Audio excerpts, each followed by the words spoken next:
We are following breaking news right now out of Imperial Beach. We're taking a look here. Firefighters trying to figure out what caused a fire at this building. You see all that burned side of the wall, the rooftop there. This is a live look. Our photographer there on the scene zooming into the area. That vehicle burned. Happened just after 1:30 this morning, right near the intersection of Imperial Beach Boulevard and 13th Street. Yeah, you see that vehicle that had burned. It was on fire at one point, and then also the flames reaching this location of this home here. Sheriff's office saying at least one person was taken to the hospital as a precaution because of this fire. They tell us the deputies are out there on the scene still investigating what led up to all this. The cause unclear at this point. You see the Red Cross out there helping some folks who were displaced, are currently displaced right now. Again, this is a live look as they're waiting outside there.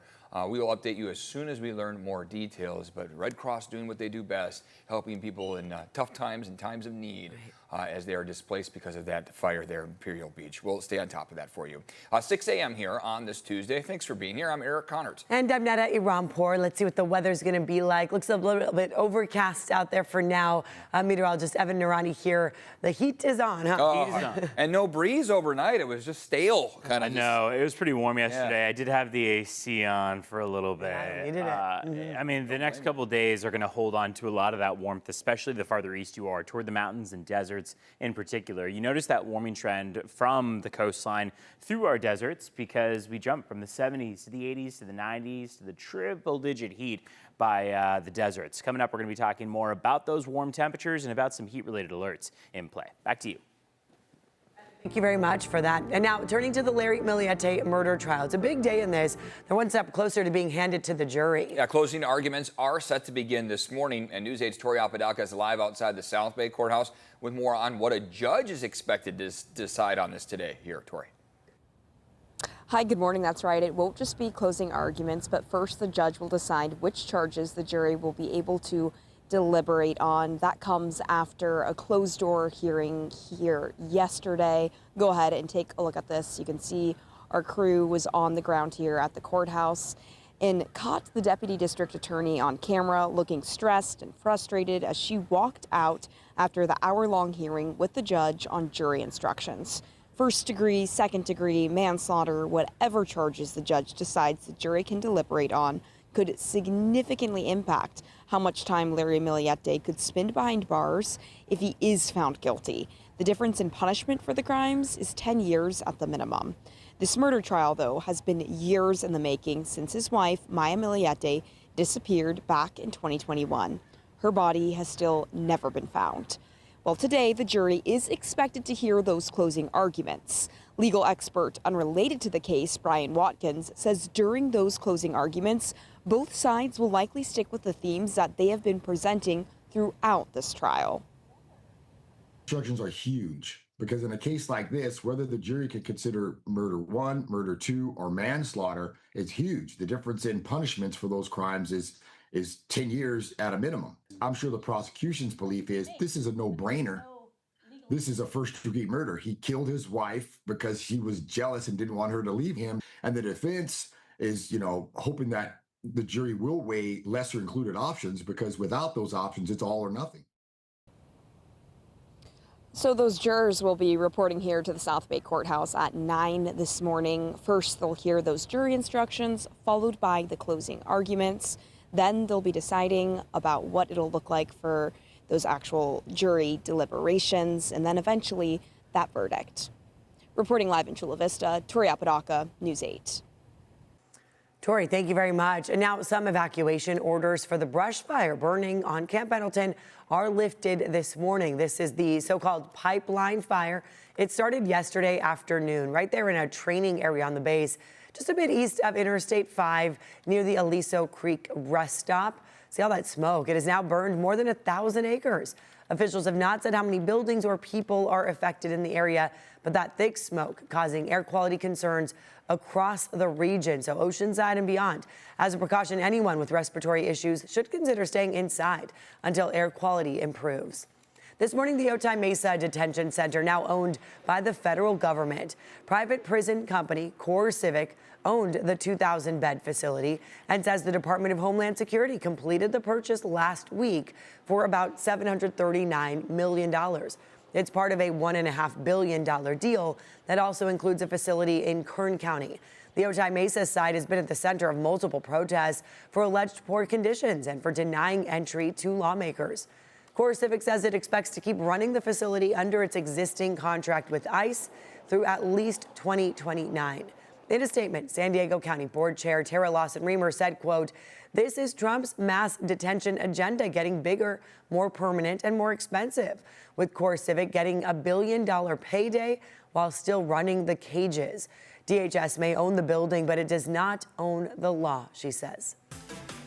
Well, this morning, the U.S. men's national team is now out of the World Cup after Belgium defeated them 4-1.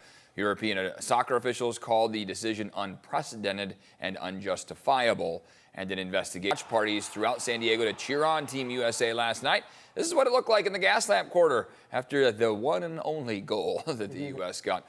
Fans ultimately went home disappointed. It's very disappointing. I'm happy to be out with the fans, but when watching last night's game, Mexico played their heart out. I just think we didn't play that well. We feel awful. That performance just wasn't up to par with how they've been playing lately. They could have done way better, to be honest. The momentum just shifted completely from the other few games. They played electric, and now it's just like, what happened? Where'd it go? Brutal loss. We played not how the USA plays. We played how the rest of the world thinks we play. Yeah, it was a bummer. Some fans say while the USA may not have won this time, they're already setting their sights on the World Cup in 2030. This morning, we are getting a look at the damage to a Chula Vista police vehicle after Mexico's World Cup loss. Police say after that match on Sunday night, people gathered in the street on 3rd Avenue. Police say some people threw bottles and launched fireworks into the air and toward the crowd. Authorities also say some people surrounded and blocked police cars and refused to disperse. Police say some people kicked this patrol vehicle and threw stuff at it. Police say they deployed pepper ball rounds, and the crowds dispersed after that. A trip to Mission Bay could soon come with a longer walk to try to find an open restroom. The city of San Diego set to shut down about half of them. News 8's Shannon Handy explains why. The city waited until after the 4th of July holiday to implement these closures. In all, 13 restrooms will be shut down. It's a cost-saving move, but a lot of people I spoke with say that doesn't justify the impact these closures will have. Whether you're spending the day on the water or just passing through, visitors say restrooms are a necessity at Mission Bay Park. It's so unfortunate because we come out here all the time in the summer. We just want to be in the water and enjoy our beautiful city. So to have these bathrooms being shut down, it's just really restricting where we can go. I just think that they should be looking at other options. The city began the process of closing 13 of the 28 public restrooms surrounding Mission Bay, citing budget constraints. The restrooms marked in red are among those impacted, including El Carmel, De Anza South, Tecolote North, and Vacation Isle West. The city is also removing 7 of the 14 portable restrooms on Fiesta Island. Officials say the closures will save about $546,000, most of it in cleaning and maintenance costs. Let's be honest, the relative cost of keeping a restroom open in the scheme of a city budget is very small. Bradley Schnell owns a business nearby and founded the Mission Bay Park Conservancy, a new nonprofit focused on preserving and improving the park. He says the group is ready to partner with the city to keep the restrooms open. According to Schnell, community members have already offered donations to help cover the cost. We need approval in order to be able to do these things, and so our goal right now is to engage with the city, work with them, and find ways to collaborate and be a support for these operational challenges they have. With summer crowds filling the park, Schnell hopes a solution can be found quickly. There's one thing that is truly non-political when it comes to things that people care about, and that's having access to restrooms. When you need one, it should be there, and the community and the city really needs to be providing those in Mission Bay Park. And if they can't, then that's what the Conservancy will do. The city says the closure process is already underway, and most of the restrooms should be shut down within the next few days. For now, there's no timeline for when they might reopen. The budget also cut $750,000 from the city's Homelessness Strategies and Solutions Department by eliminating portable restrooms and related security services at 4 downtown locations. For a full list of closures as well as which ones will remain open, just log on to CBS8.com. Reporting from Mission Bay, I'm Shanna Handy for News 8. All right, Shannon, thanks. It looks like it was a nice sunny day there.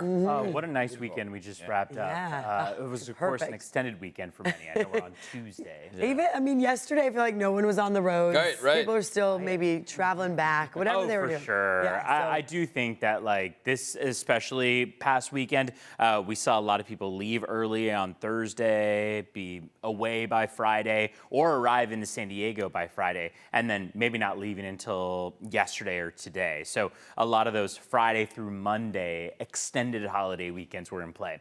We are now on Tuesday. Temperatures are going to keep warming up through Thursday, and then we'll watch for a little bit of a cool down by our upcoming weekend. I know we're only on Tuesday, but we can already start talking about what's going to be going on about 4 or 5 days from now. Satellite radar showing that those clouds have made their way out along the coast and inland. Those clouds are going to hang out with us for another couple hours, and then we'll see more and more sunshine by mid-morning. For the mountains and deserts, we're just all part of a warming trend that will continue on through the remainder of the week, at least through midweek, with orange showing a heat advisory and pink showing an extreme heat warning. Heat advisory takes effect starting tomorrow. Extreme heat warning starts today at 10 a.m. Santee and El Cajon could get all the way up to 87 degrees. San Ysidro going for 77, 73 in PB. Up in North County, we're going for mainly 70s out by the water, 80s inland, 90s for our far eastern valleys and our mountains. And of course, triple digits for the deserts. Average in Ramona is 88. We've made it to average or above average for the last 4 days. It looks like we'll do it again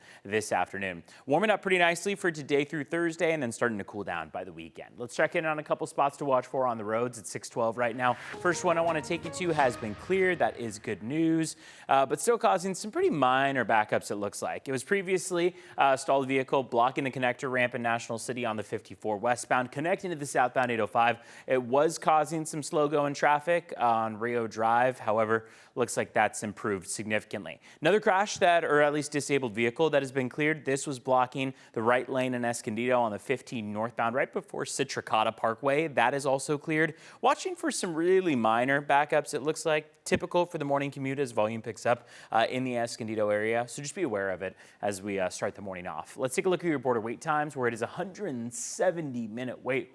Going to run you about 3 hours in total at the San Ysidro Port of Entry. Otay Mesa Port of Entry is matching that same energy. You got 175 minutes out there. So both spots really doesn't matter which one you're at. Both could take you up to almost 3 hours to get across this morning.